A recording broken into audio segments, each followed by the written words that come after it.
Alright, I'm gonna show you the one thing that makes MBTI unreliable and a pseudoscience, but I'm also gonna explain why getting a different result when you test isn't exactly a bad thing.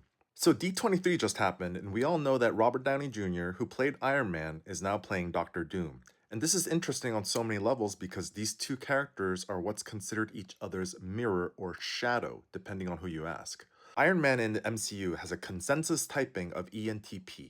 ENTPs are what I call objective analyzers who use subjective order. Their core expression is to perform pattern recognition on external abstract concepts to see if there is anything they can personally use. But what happens when there are no more external connections to be made? What happens when the options are no longer there? Because all of us know that not everything goes our way in life. Things happen that force us to adapt. My humble opinion, based on John Beebe, is that the direction of the core expression flips. Objectivity and subjectivity changes. If you cannot solve things the way you used to, which for ENTPs is first expanding, then personally making use of it, you now narrow it down and establish order, which is subjective analysis and objective order. That is the core expression of the INTJ type. Example. When you look at Tony's most heroic moments in the MCU, whether it's the moment he decided to build a suit to escape captivity, or when he decided to sacrifice himself, he's not processing objectively like he normally does, where he is connecting external concepts.